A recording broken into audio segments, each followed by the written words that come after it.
Алейкум қалың елім қазағым, ассалаумағалейкум алталаш. Алдарыңызда Серікжан Біләшұлы. Тоқайып 5 маймылын ертіп, 6 болып сахнаға шығыпты. 30 жыл Назарбаевтық диктатурадан басқа ештеңе көрмеген қалың елім қазағыма Назарбаевтық режимнің жалғасы болған Тоқайып енді тағы да сол қалың жалғандық, суайттық, арсыздық, бетсіздік, намыссыздық және диктатуралық, фашистік, қанішерлік саясатын жүргізгелі жатыр. Соның бір белгісі 5 маймылын жетектеп, тілін салақтатып, осы қазақ елінің болашақта болатын, жуырда болатын сайлауына қатысқалы жатыр екен. Міне, қалың елім қазағым, көретін күндеріңіз осы. Үнсіз қалудың арты осы. Барлығыңыз қарабастарыңызды күйттеп, қарақан бастың қарынның қамынан ары аспасаңыздар, Назарбаев ойнаған 30 жылғы арсыз саяси ойынды Тоқайып жалғастырады.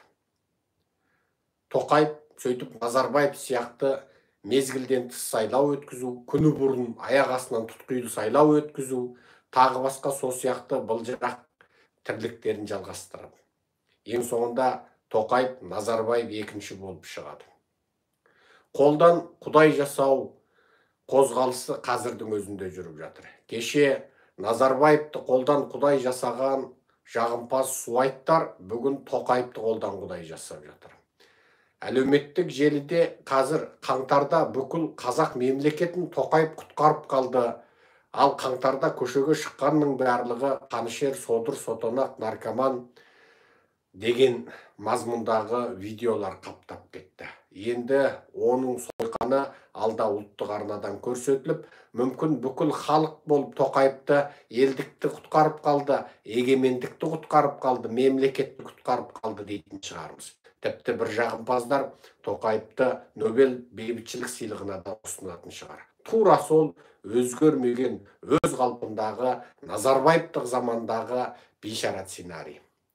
Бір қолдан шыққандай. Бұл коммунистік сценарий. Бұл советтік сценарий. Советтің коммунистерінің қалдығы, күні кеше совет компартиясының қып-қызыл мүшесі болған, екі қолы қанға малынған КГБ-ның жендеті тұтас әулетімен сол КГБ үшін қызмет істеген, өзі Совет одағының КГБ-сы шпионы болып, Совет одағы құламай тұрғанда, Совет одағының екінші бір коммунистік империя Қытайға жіберген шпионы болған Тоқайыптың бүгінгі қазаққа жасап отырған қылығы, қиянаты осы. Оған қарсы тұратын жалғыз шара бар. Ешкімді Тоқайып түрмеге тоғыталмайды дәл қазір. Мен Қазақстан Республикасының азаматы Бәленбай түген облыс, түген аудан, түген ауылдың тұрғынымын. Адресім былай: мен Тоқайыптың мезгілсіз сайлауына қарсымын, бұл сайлауға қатыспаймын.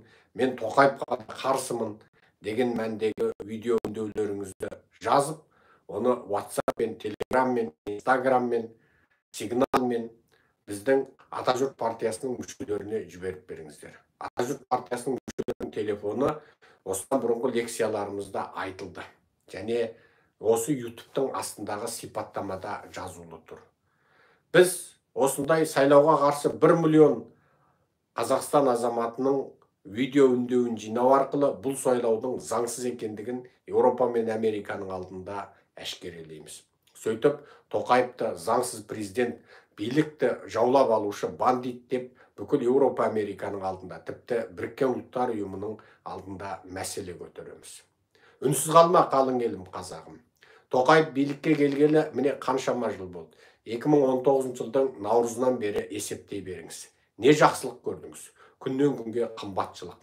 Екі қолға бір жұмыс жоқ. Қазақтың еркегі де, әйелі де қаңғып жүр. Кредит ол арқадан аяздай қарып тұр.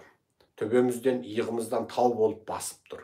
Қаңтардағы қанды қырғыны анау, орыстың әскерін алып келіп, қазақтың өрімдей жастарын қанға бояды. Енді өлгеннің өзін көрден қазып алып, террорист жасап жатыр. Өтірік жер береміз деп алдаусыратып еді, онысының аяғы шыққан жоқ.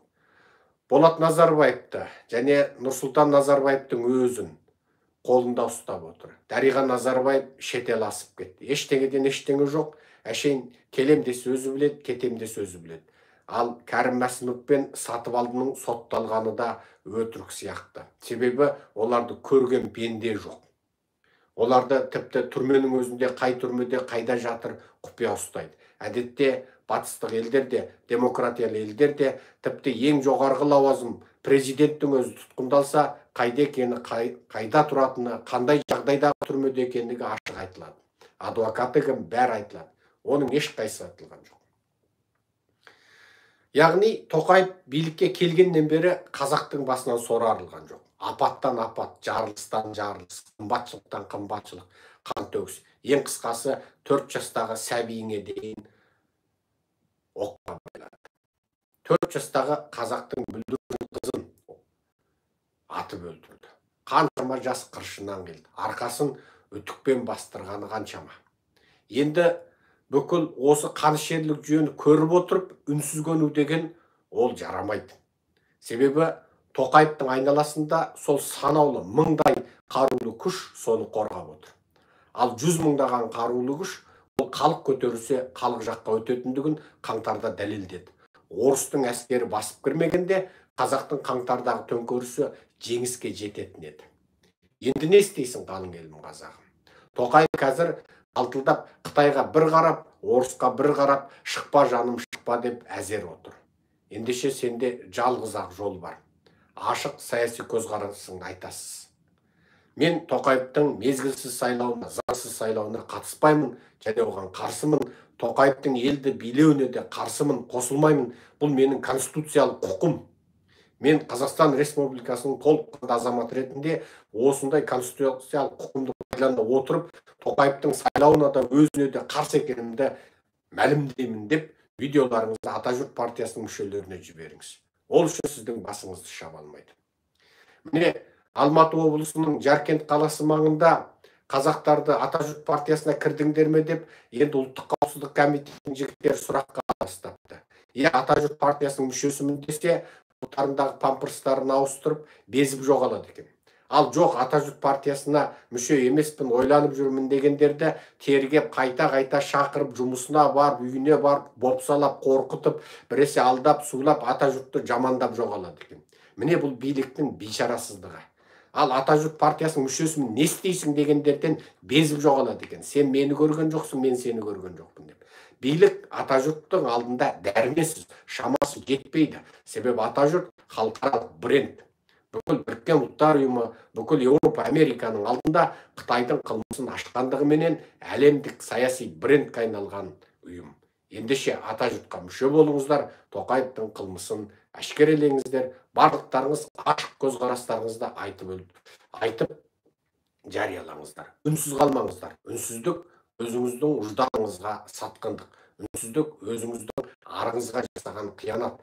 Үнсіздік өзіңізге, отбасыңызға, ұрпағыңызға, тіпті тұтас ұлтқа, тұтас мемлекетке жасаған қастандық. Үнсіз қалмаңыздар. Аққа жақ болыңыздар, қараға қарсы болыңыздар. Құрметпен Серікжан Біләшұлы.